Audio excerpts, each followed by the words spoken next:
शुक्र प्रदोष व्रत कथा। सूत जी बोले, प्राचीन काल की बात है। एक नगर में 3 मित्र रहते थे। तीनों में ही घनिष्ठ मित्रता थी। उसमें एक राजा का बेटा, दूसरा ब्राह्मण पुत्र, तीसरा सेठ पुत्र था। राजकुमार व ब्राह्मण पुत्र का विवाह हो चुका था।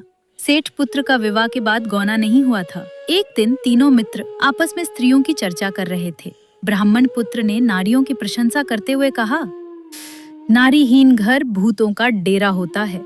सेठ पुत्र ने ये वचन सुनकर अपनी पत्नी लाने का तुरंत निश्चय किया। सेठ पुत्र अपने घर गया और अपने माता पिता को अपना निश्चय बताया। उन्होंने बेटे से कहा कि शुक्र देवता डूबे हुए हैं। इन दिनों बहू बेटियों को उनके घर से विदा कराकर लाना शुभ नहीं। अतः शुक्रोदय की याद तुम अपनी पत्नी को विदा करा लाना। सेठ पुत्र अपनी जिद से टस से मस नहीं हुआ और अपनी ससुराल जा पहुंचा। सास ससुर को उसके इरादे का पता चला। उन्होंने उसको समझाने की कोशिश की, किंतु वह नहीं माना। अतः उन्हें विवश हो अपनी कन्या को विदा करना पड़ा।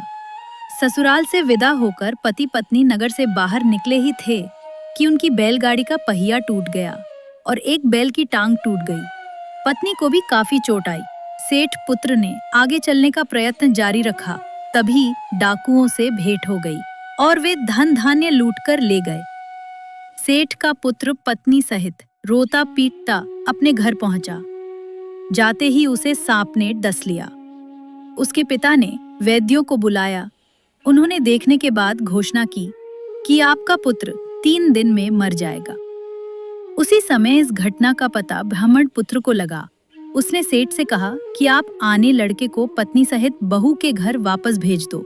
ये सारी बाधाएं इस कारण से आई हैं कि आपका पुत्र शुक्रास्त में पत्नी को विदा कर लाया है। यदि ये वहां पहुंच जाएगा तो बच जाएगा।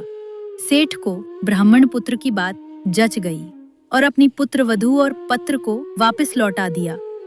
वहां पहुंचते ही सेठ पुत्र की हालत ठीक होनी आरंभ हो गई। तत्पश्चात उन्होंने शेष जीवन उन्होंने साथ में सुखपूर्वक बिताया और मृत्यु के बाद स्वर्ग लोक को गए। बोलो उमापति शंकर भगवान की जय। हर हर महादेव।